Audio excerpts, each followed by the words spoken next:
Dan banyak sekali sampai dikatakan mereka berkemah mengepung dia untuk berperang melawan Daud yang adalah seorang diri.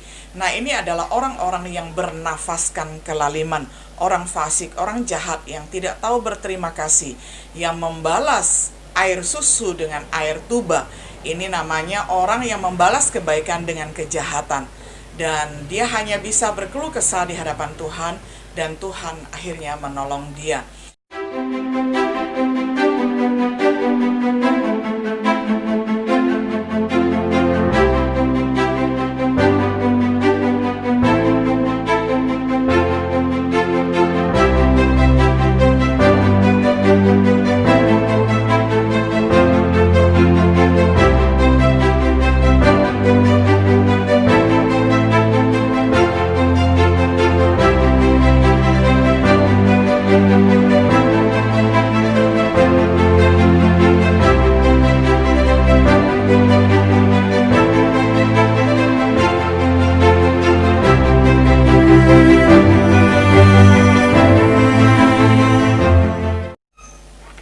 Shalom sahabat setia yang dikasihi oleh Tuhan. Jumpa kembali di dalam acara Renungan Sahabat Setia.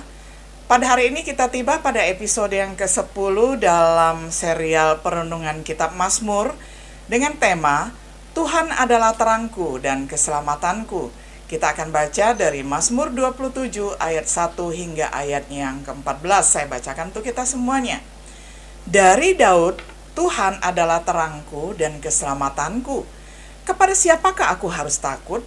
Tuhan adalah benteng hidupku. Terhadap siapakah aku harus gemetar?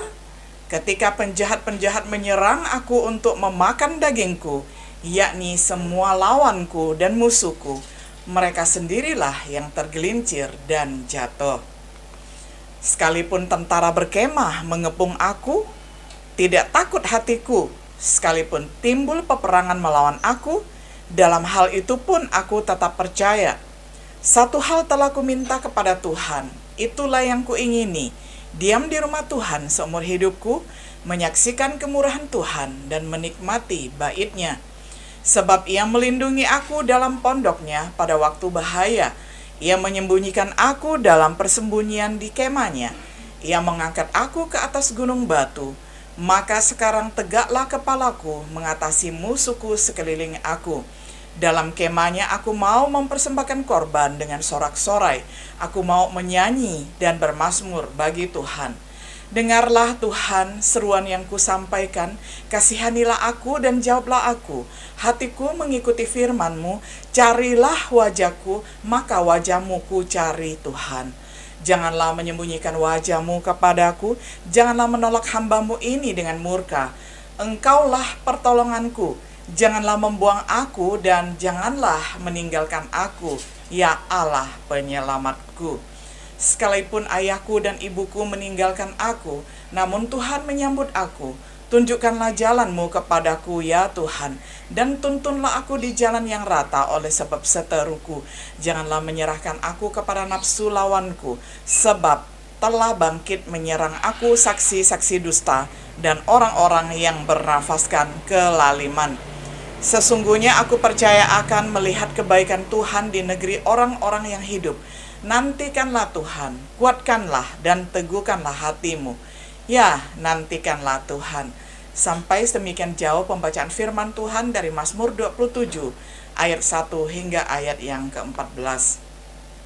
Tujuan mempelajari Mazmur ini adalah satu, untuk mengetahui bagaimana Daud mengumpulkan sumber kekuatan dan keberanian di masa-masa sulit.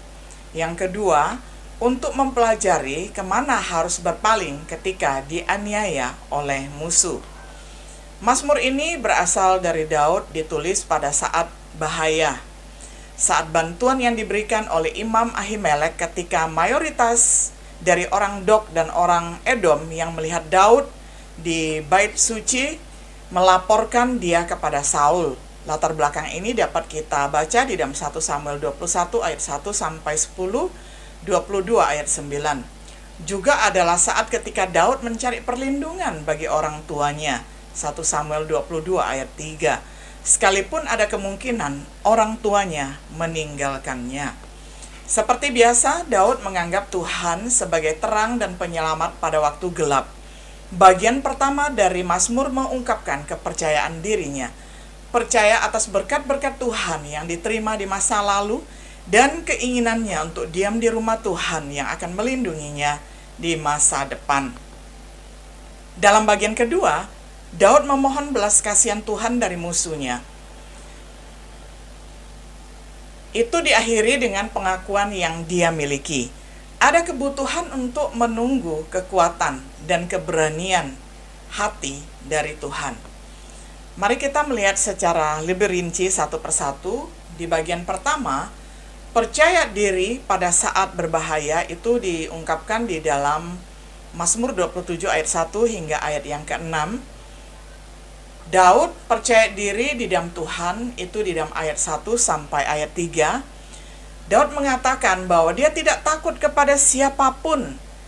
Saat Tuhan menjadi terang dan penyelamatnya, dia tidak perlu gentar dan tidak perlu takut terhadap siapapun yang menjadi musuhnya. Ketika Tuhan adalah kekuatan hidupnya, maka dia dapat bersandar kepada Tuhan. Itu adalah semacam syahadat ataupun pengakuan iman yang dilakukan oleh Daud kepada Tuhan sebagai terang dan keselamatannya.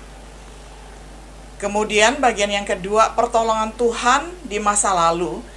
Daud mengingat ada begitu banyak kejadian-kejadian yang dilakukan oleh orang jahat dan musuh-musuh yang dilakukan terhadapnya, dan Tuhan selalu meluputkannya.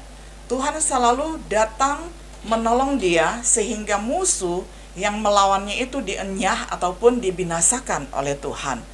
Mereka tersandung dan akhirnya jatuh. Nah, itu adalah musuh-musuh Daud yang sudah Daud lihat dan saksikan dan alami bagaimana setiap kali dia terancam oleh banyaknya musuh yang mengelilingi dan mengepung dia, dan Tuhan mendengarkan teriakannya minta tolong. Lalu Tuhan meluputkannya dari ancaman mara bahaya dan maut di medan peperangan.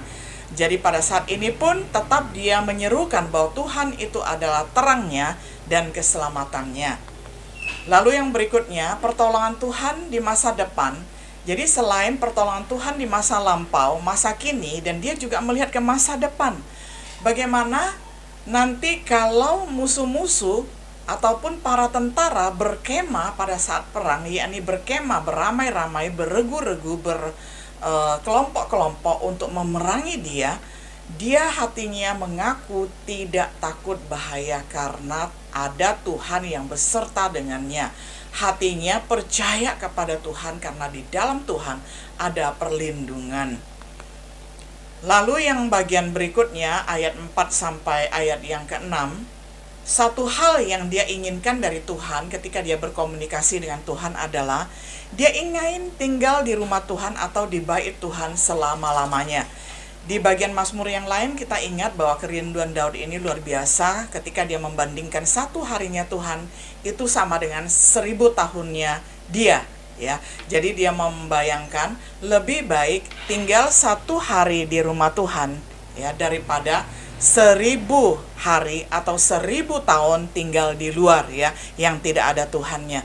Nah, jadi ini adalah perbandingan yang unik dan perbandingan yang luar biasa karena kerinduannya adalah dia dekat kepada Tuhan, menikmati, melihat keindahan Tuhan, menikmati baitnya, menikmati persekutuan, persatuan yang intim dengan Tuhan. Itu adalah kerinduan jiwanya.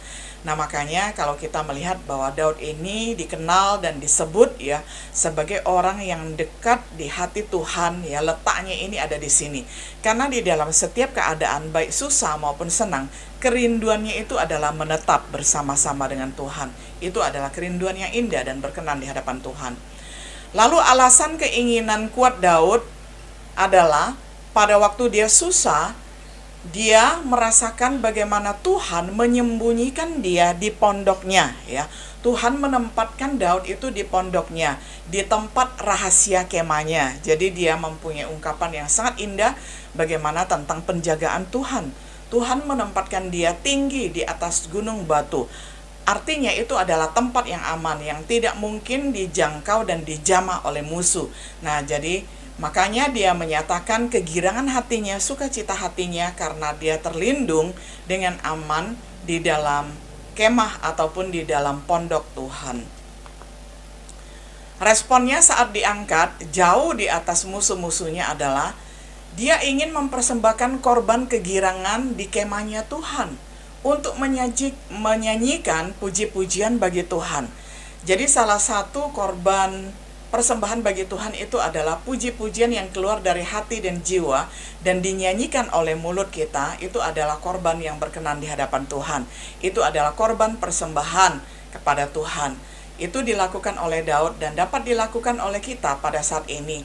Ketika kita mendapatkan pertolongan, pimpinan, dan penyertaan Tuhan, marilah kita kembalikan puji-pujian, segala hormat dan kemuliaan hanya kepada Tuhan, baik melalui doa, baik melalui mesbah puji-pujian, maupun melalui kidung-kidung yang kita tulis, kidung-kidung yang kita karang untuk mengungkapkan isi hati kita kepada Tuhan yang sesungguhnya adalah Sang Biduan Agung dan juga musisi agung. Bagian yang kedua itu terdapat di dalam ayat yang ke-7 sampai ayat yang ke-12, itu tentang doa pada saat bahaya. Ada permohonan belas kasihan, itu terdapat di ayat yang ke-7 dan 10. Daud berseru kepada Tuhan, dan Tuhan mendengar saat dia menangis dengan suaranya untuk mengasihi dan untuk memberikan jawaban kepada Daud, karena hatinya menanggapi Tuhan dan berkata, "Carilah wajahku." Jadi di dalam waktu susah, di saat menangis, Daud mengingat akan firman Tuhan yang berkata, "Carilah wajahku." Nah, pada saat Daud menangis, pada saat Daud merasa susah, gundah gulana, dia mencari waktu Tuhan, mencari wajah Tuhan, karena dia ingat akan firman-Nya dan Tuhan akan memperlihatkan wajahnya. Permohonan Daud kepada Tuhan adalah, "Jangan sembunyikan wajah-Mu dariku," ya, artinya biarlah dia dapat menemui Tuhan di dalam persekutuan pribadinya. Jangan menolak hamba-Mu ini, jangan menolak hambanya ini dalam kemarahan, karena ia telah menjadi miliknya. Jadi Daud ini mengkonfirmasi, mengafirmasi, dan meneguhkan, memberi pengakuan bahwa dia adalah hamba Allah, sehingga Tuhan janganlah menyembunyikan wajahnya terhadap dirinya, karena dia memohon agar jangan ditinggalkan, karena Tuhan itu adalah satu-satunya keselamatan jiwa dan keselamatan hidupnya. Nah, inilah permohonan Daud kepada Tuhan ketika dia berada di dalam kesesakan, berada di dalam penderitaan, berada di dalam ketidakpastian dan ketakutan. Lalu harapan Daud di dalam Tuhan adalah saat dia ditinggalkan oleh orang tuanya, karena kalau kita baca latar belakangnya Mazmur ini, itu tadi ditulis ada latar belakangnya di dalam 1 Samuel itu tadi, bahwa ketika Daud hendak menyelamatkan orang tuanya dengan menitipkan orang tuanya pada orang yang aman, justru Daud sudah tidak berjumpa lagi dengan orang tuanya di Mispa, ya. Jadi Daud ini merasa ditinggalkan oleh orang tuanya, ya, karena belum ada alat komunikasi yang canggih seperti sekarang ini. Daud tidak bisa kirim messenger, tidak bisa kirim berita, ya, dan sebagainya, sehingga ketika sampai di kampung halamannya dia lihat, loh, kok rumahnya kosong, kok orang tuaku meninggalkan aku seorang diri, begitu ya. Nah, jadi Daud akhirnya menyerahkan kegundahan hatinya, kegelisahan hatinya kepada Tuhan. Dia mencurahkan isi hatinya kepada Tuhan, karena Tuhanlah satu-satunya orang yang peduli, care, ya, dan yang menjaga hidupnya. Lalu berikutnya permohonannya akan bimbingan Tuhan ada di dalam ayat yang ke-11 dan yang ke-12. Daud meminta bimbingan dari Tuhan untuk mengajarinya berjalan di jalan Tuhan, menuntunnya ke jalan yang rata, karena musuhnya datang banyak sekali, ya, berombongan dan beregu-regu hendak merenggut nyawanya. Jadi Daud memohon kepada Tuhan agar Tuhan memberikan dia jalan yang rata supaya dia jangan tersandung ketika lari menjauhi musuhnya. Alasan Daud meminta keselamatan dari Tuhan adalah karena saksi palsu telah bangkit melawan dia.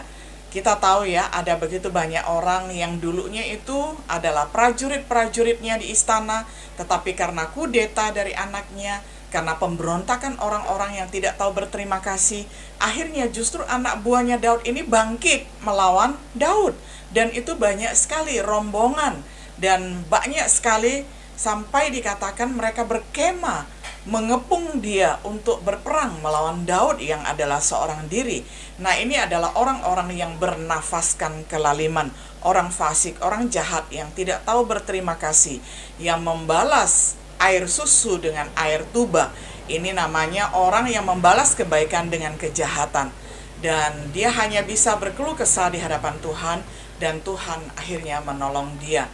Yang ketiga, kita melihat pada ayat yang ke-13 sampai 14, memastikan diri di waktu bahaya. Jadi Daud sangat yakin bahwa dia membutuhkan iman yang kuat di dalam Tuhan, ayat 13, supaya segala ancaman itu tidak membuat imannya luntur ataupun goyah.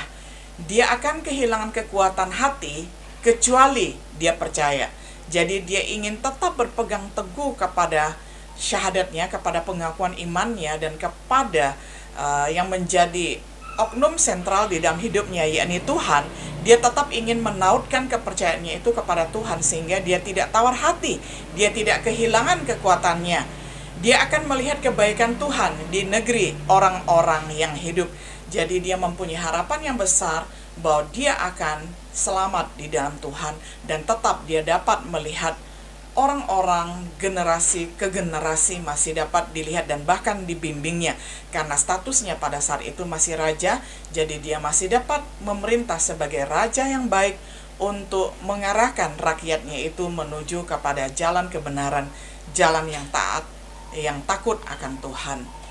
Bagian yang berikutnya adalah perlu menanti Tuhan. Di ayat yang terakhir ataupun ayat 14, Daud memiliki keyakinan bahwa dia perlu memiliki keberanian yang baik dengan Tuhan yang akan terus-menerus menguatkan hatinya.